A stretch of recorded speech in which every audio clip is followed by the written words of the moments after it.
Hello नमस्कार श्री स्वामी समर्थ। स्वागत आहे तुम्हा सगळ्यांचं माझ्या YouTube चॅनलवरती। आजचा दिवस तुम्हा सर्वांना खूप छान सुखाचा आणि आनंदाचा जाऊ देत हीच मी स्वामींच्या चरणी प्रार्थना करते आणि आजच्या व्हिडिओला सुरुवात करते। पण त्या अगोदर तुम्ही माझ्या चॅनलवरती जर नवीन असाल तर चॅनलला सबस्क्राइब नक्की करा। त्याचबरोबर कमेंटमध्ये श्री स्वामी समर्थ लिहायला अजिबात विसरू नका। आज 4 ऑगस्ट वार आहे रविवार आणि आज आलेली आहे आषाढ अमावस्या।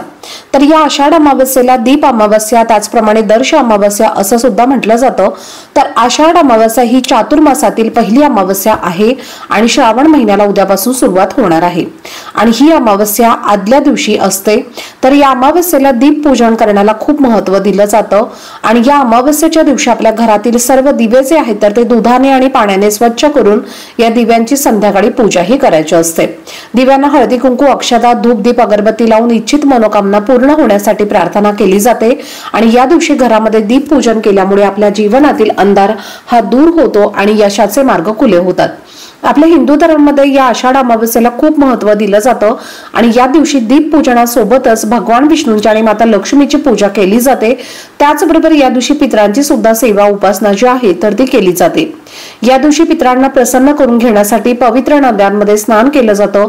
त्याचप्रमाणे या दिवशी स्नान करून दान सुद्धा केल्यामुळे पितृ हे आपल्यावरती प्रसन्न होतात आणि या दिवशी पितरांसाठी दीप दान करण्याला सुद्धा विशेष महत्त्व दिलं जातं। तर आजच्या या व्हिडिओमध्ये तुमच्यासोबत मी एक अतिशय प्रभावी असा उपाय शेअर करणार आहे। आपल्याला आज आषाढ अमावस्येच्या दिवशी पितरांसाठी अशा ठिकाणी एक दीपदान करायचं आहे। हे दीपदान केल्यामुळे आपल्या कुटुंबावर कधीही वाईट संकट अडचण या येणार नाहीत आणि यासोबतच आपल्या घराची मुलांची आणि पतीची अगदी भरभरून प्रगती होईल। आपल्या आयुष्यातील सर्व अडचणी या नष्ट होतील। तर हे दीपदान कुठं करायचं आहे याबद्दलची संपूर्ण माहिती तुमच्यासोबत मी आजच्या व्हिडिओमध्ये शेअर करणार आहे। त्यामुळे व्हिडिओ हा स्किप न करता शेवटपर्यंत नक्की पहा जेणेकरून तुमच्यापर्यंत योग्य ती माहिती पोहोचेल। आणि तुम्ही माझ्या चॅनलवरती जर नवीन असाल तर असेच नवनवीन माहितीपूर्ण व्हिडिओ पाहण्यासाठी चॅनलला पण लगेच सबस्क्राइब करा आणि बेल आयकॉनला पण प्रेस करा म्हणजे मी जेव्हा कधीही नवीन व्हिडिओज अपलोड करेन त्याचं नोटिफिकेशन सर्वात आधी तुम्हाला मिळेल आणि तुमचा एकही व्हिडिओ हा मिस होणार नाही। तर पहा, अमावस्येच्या दिवशी पितरांची पूजा करणं हे आपल्या धर्मशास्त्रामध्ये सांगितलं जातं। त्यात दीप अमावस्येला पितरांसाठी दिवा लावणं हे खूप महत्त्वाचं मानलं जातं। जर आपल्या घराला पितृदोष लागलेला असेल तर आपल्या घरामध्ये अनेक अडचणी येतात आणि आपल्या घराची कधीही प्रगती होत नाही। घरामध्ये मुलं बाळ असतील तर मुलाबाळांची प्रगती होत नाही। त्याचप्रमाणे संतान प्राप्तीसाठी सुद्धा अडचणी या येत असतात। त्याचबरोबर सतत घरामध्ये भांडणं होत असतील, आजारपण असेल किंवा पैसा हा घरामध्ये टिकत नसेल, आलेला पैसा कोणत्या ना कोणत्या कारणाने घरातनं निघून जात असेल, कुठलंही शुभ कार्य घरामध्ये घडत नसेल आणि कोणतंही शुभ कार्य गेल्यानंतर त्यामध्ये काही ना काही विघ्न संकट येत असतील आणि जे शुभ कार्य आहे तर ते व्यवस्थितपणे पार पडत नसेल आणि म्हणूनच प्रत्येक अमावस्येला पितरांची सेवा ही करायची असते। पण दीप अमावस्येच्या दिवशी पितरांची सेवा करण्याला विशेष महत्त्व दिलं जातं आणि या दिवशी पितरांसाठी आपल्याला दीपदान करायचं आहे। जर आपण आपल्या पितरांना असं दीपदान केलं तर आपले पितृ हे आपल्यावरती प्रसन्न होतात आणि आपल्याला सुखी संसाराचा आशीर्वाद देत असतात। तर या दीप अमावस्येच्या दिवशी आपण जर पितरांना दीपदान केलं आणि तर पितृ हे आपल्यावरती प्रसन्न होऊन आपल्याला सुखी संसाराचे आशीर्वाद देतील आणि त्यामुळे मुलांची प्रगती व्हायला सुरुवात होते आणि म्हणूनच उद्या आपल्याला एक दीपदान हे नक्की करायचं आहे। तर पहा, आज दीपदान जे आहे तर ते तुम्हाला संध्याकाळी करायचं आहे। संध्याकाळी आपण जेव्हा आपल्या दिव्यांची पूजा करणार आहोत त्यावेळेला आपल्याला हे जे दीपदान आहे तर ते करायचं आहे। दीपदान करण्यासाठी तुम्हाला एक कणकेचा दिवा बनवायचा आहे। पितरांसाठी हा दिवा तुम्हाला बनवायचा आहे। त्यामुळे एका दिव्यासाठी जेवढं पीठ लागणार आहे तेवढंच तुम्हाला घ्यायचं आहे आणि त्याची कणिक तुम्हाला मळायची आहे। तर बघा, हे पीठ उरलं असेल तर ते तुम्हाला स्वयंपाकासाठी वापरता येणार नाही। त्यामुळे अगदी थोडंसंच पीठ घ्या, ते मळा आणि ते पीठ मळल्यानंतर त्या पिठाचा एकच दिवा तुम्हाला तयार करायचा आहे।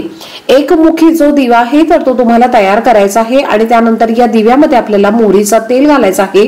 तुमच्याकडे मोहरीचं तेल नसेल तर तुम्ही तिळाचं तेल सुद्धा घालू शकता आणि मोहरीचं तेल नसेल आणि तिळाचंही तेल नसेल तुमच्याकडे तर तुम्ही कोणतंही तेल घातलं तरीही चालेल।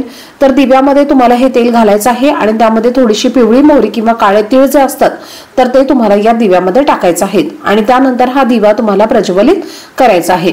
दिवा तुम्ही प्रज्वलित केल्यानंतर तुम्हाला काय करायचं आहे, एक पिंपळाचं पान घ्यायचं आहे आणि त्या पानावरती तुम्हाला हा दिवा ठेवायचा आहे आणि हा दिवा प्रज्वलित तुम्हाला करायचा आहे। दिवा तुम्ही प्रज्वलित केल्यानंतर घराच्या मुख्य दरवाजाच्या बाहेर दक्षिण दिशा जी असते तर त्या दिशेकडे तुम्हाला हा दिवा तोंड करून लावायचा आहे। म्हणजे या दिव्याची जी ज्योत आहे तर ती तुम्हाला दक्षिण दिशेकडे येईल अशा पद्धतीने तुम्हाला तुमच्या घराच्या मुख्य दरवाजाच्या बाहेर हा दिवा लावायचा आहे। तर पहा, अमावस्येच्या दिवशी आपले पूर्वज जे आहेत तर ते आपल्या दरवाजावरती आपल्याला भेटायला येतात आणि आपल्या घराच्या मुख्य दरवाजाच्या बाहेर ते थांबलेले असतात आणि म्हणूनच त्यांना तृप्त करण्यासाठी, त्यांना प्रसन्न करण्यासाठी हा कणकेचा दिवा जो आहे तर तो तुम्हाला लावायचा आहे। तर तुम्हाला तुमच्या घराच्या मुख्य दरवाजावरती जर समजा असा दिवा लावणं शक्य नसेल तर तुम्ही हा दिवा तुमच्या घरामध्येच दक्षिण दिशेकडे तोंड करून सुद्धा लावू शकता।